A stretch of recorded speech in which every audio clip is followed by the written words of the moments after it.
প্রত্যাহারের দাবিতে পথে নামল কাশিমনগর জামে মসজিদ কমিটি। আজ শুক্রবার জুম্মার নামাজের শেষে কাশিমনগর জামে মসজিদ থেকে শুরু করে গাজীপুর হয়ে আবারও কাশিমনগর জামে মসজিদে এসে শেষ হয় এই মিছিলে হাঁটেন কাশিমনগর জামে মসজিদের সেক্রেটারি কাইফাউজ শেখ, সহ সেক্রেটারি ইমদাদুল হক সহ উপস্থিত সকল মানুষ। উল্লেখ্য, গত বুধবার ভোটাভুটির মাধ্যমে লোকসভায় পাশ হয় ওয়াকফ সংশোধনী বিলের পক্ষে ভোট পড়ে 288টি এবং বিপক্ষে ভোট পড়ে 234টি। আর গতকাল অর্থাৎ বৃহস্পতিবার সেই বিল রাজ্যসভাতেও পাশ হয়ে যায় ওয়াকফ সংশোধনী বিল। আর অন্যান্য জায়গার পাশাপাশি আজ শুক্রবার জুম্মার নামাজের পর এই বিলে বিরোধিতায় পথে নামে কাশিমনগর গ্রামের মুসলিম সম্প্রদায়ের মানুষ। প্রতিবাদ মিছিলে বিভিন্ন প্রতিবাদী স্লোগানে মুখরিত হয়ে ওঠে গোটা মিছিল চত্বর। মসজিদের সহ সেক্রেটারি ইমদাদুল হক জানান, এই বিল সংবিধান বিরোধী। ওয়াকফ সম্পত্তি মুসলিম সম্প্রদায়ের পূর্বপুরুষদের দেওয়া সম্পত্তি, তাই এই বিল প্রত্যাহার করতে হবে। Bureau report, D news Bangla. এই দেশ এমনই একটা দেশ, সারা পৃথিবীতে আলো দেখিয়েছে। এই দেশ সম্প্রীতির একটা দেশ, এই দেশ ভালোবাসার দেশ, এই দেশ ভ্রাতৃত্বের দেশ, এই দেশ হচ্ছে আমাদের ভালোবাসার দেশ। এত সুন্দর একটা দেশে যেখানে সমস্ত সম্প্রদায়ের মানুষ বসবাস করে কাঁধে কাঁধ মিলিয়ে, এই দেশের জন্য লড়াই সংগ্রাম করেছে, স্বাধীনতা এনেছে।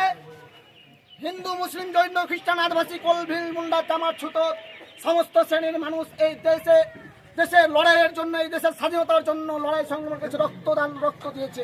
এই দেশের স্বাধীনতার জন্য আপনারা দেখবেন যে দিল্লির যে ইন্ডিয়ান গেট, সেই ইন্ডিয়ান গেটে দেখুন এই সম্প্রদায়ের মানুষ সবচাইতে বেশি, প্রায় 63,000-এর বেশি, 63,000-এর বেশি হয়ে যাক এই মুসলমান সমাজ রক্ত জানমাল দিয়ে তারা এই দেশটাকে স্বাধীনতা নিয়ে এসছে। আর যে দেশের মানুষেরা, যে সম্প্রদায়ের মানুষেরা বেশি রক্ত দিয়েছে, বেশি লড়াই সংগ্রাম করেছে, সেই দেশের মানুষদেরকে আজকে কোণঠাসা করছে। একটা সাম্প্রদায়িক দল যখন 2014 সালে পাশ করে, আজকে 2025 তারা বিভিন্ন সময়ে বিভিন্ন অজুহাত খাড়া করে দিয়ে মুসলিমদের বিরুদ্ধে কালা কানুন তারা পর্যায়ক্রমে তারা নিয়ে আসছে। আপনারা অতীতে দেখেছেন 3 তালাক বিল, তারপরে আপনারা দেখেছেন যে এনআরসি মতন ভয়াবহ এক আইন, আপনারা দেখেছেন এই বর্তমান 2024 থেকে যে ওয়াকফ সংশোধনী বিল। এই ওয়াকফ সংশোধনী বিল যে আমরা কেন আজকে লড়াই সংগ্রাম করলাম, আপনাদেরকে 2-4টি কথা বলে আমি শেষ করব। এই ওয়াকফ সম্পত্তি হচ্ছে এই মুসলিমদের পূর্বপুরুষদের দেওয়া সম্পত্তি। এই সম্পত্তি হচ্ছে লিল্লাহি সম্পত্তি। এই সম্পত্তি হচ্ছে আল্লাহর রাস্তায় দান করে এই সম্পত্তি। এই সম্পত্তি এতটা সম্পত্তি রয়েছে ভারতবর্ষের বুকে, যে ভারতবর্ষের যে রেল ডিপার্টমেন্ট রয়েছে, সেই রেল ডিপার্টমেন্টের যে জায়গা রয়েছে, যে সম্পত্তি রয়েছে, তার পরে স্থান রয়েছে ওয়াকফ সম্পত্তি। এই ওয়াকফ সম্পত্তি থেকে আমরা আমাদের যে ধর্মীয় যে ব্যাপারগুলো আছে, যেমন মসজিদ রয়েছে, কবরস্থান রয়েছে, ঈদগাহ রয়েছে, বিভিন্ন জায়গাতে মাজার রয়েছে, খানকা রয়েছে, এইসব রয়েছে, প্রপার্টি রয়েছে। এই দেশের সম্পত্তি, আমাদের বাপ দাদার সম্পত্তি।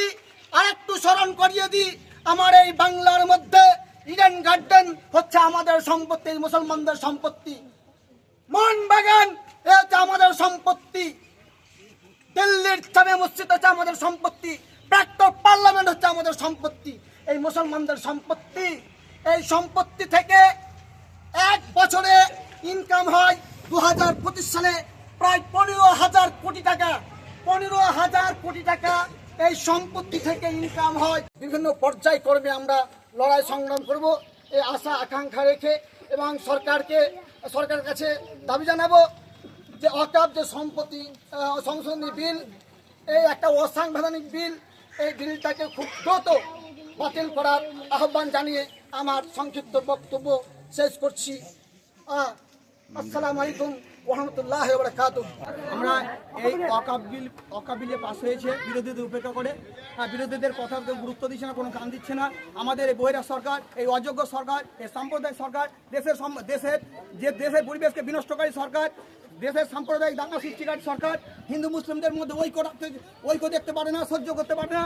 দেশের হিন্দু মুসলিমদের মধ্যে ভ্রাতৃত্ববোধ, যে প্রেম প্রীতি ভালোবাসা, সে তাদের সহ্য হচ্ছে না। সে হরণ করার সরকারের বিরুদ্ধে আমরা আন্দোলন করছি, যে অকাবিল পাস করছে আমাদের পূর্বপুরুষদের সম্পত্তি, বাপদাদাদের সম্পত্তি, তারা যে আজকে আত্মসাৎ করছে, তারা যে হস্তক্ষেপ করছে, আমাদের কাছ থেকে কেড়ে নিচ্ছে, তার বিরুদ্ধে আমরা প্রতিবাদ করছি।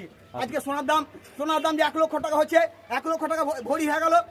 50,000 থেকে 1 লক্ষ হলে এই 2 বছর 3 বছরের মধ্যে এই মানুষের মন গলাকে ঘুরিয়ে দেওয়ার জন্য অকাবিল মুসলিম করে দেশটাকে ব্যতিব্যস্ত রেখেছে। এই সরকার আমরা চাই না, এই সরকারের পতন চাই। এই সরকারের প্রতিটি পদক্ষেপ দেশের জনগণকে খালি ব্যতিব্যস্ত করা, শুধু ব্যতিব্যস্ত করা আর কিছু নয়। এই সরকার জানেন আপনারা, লক্ষ লক্ষ কোটি কোটি টাকা লোন বিদেশে পাচার করে দিচ্ছে। সবারই ওদের সঙ্গে সব প্রতিটা ওই লোনের সঙ্গে শেয়ার আছে, নাহলে এদের লোনকে আবার মুকুব করে দিচ্ছে। আমাদের দেশের সম্পদকে কমিয়ে দিচ্ছে। আমরা মুসলিম সমাজ, শান্তিপূর্ণ সমাজ, আমরা শান্তির বার্তাবাহক, আমাদের ধর্ম শান্তিময়। যে কোনো আমরা শান্তির বার্তা নিয়ে আন্দোলন করছি। দেশের শান্তি চাই, দেশের পরিবেশ যেন শান্ত থাকে, যারা ব্যতিব্যস্ত না থাকে, দেশের মানুষ যেন সুষ্ঠুভাবে জীবনযাপন করতে পারে। এই যে মূল্যবৃদ্ধি, প্রতিটা জিনিসের দাম, ওষুধ 900 ওষুধের দাম এই 2 বছর আগে যা ছিল, এখন তার ডবল থেকে বেশি। কারা শুধু খালি মুসলিমরা টাকা দিচ্ছে, হিন্দুরা টাকা দেয় না, সব সম্প্রদায়ের মানুষকে টাকা দিচ্ছে। এই মানুষের মন গালাকে শুধু খালি এখান থেকে টেনে নেওয়ার জন্য এই হিন্দু মুসলিম করে রাজনীতি খেলা খেলছে।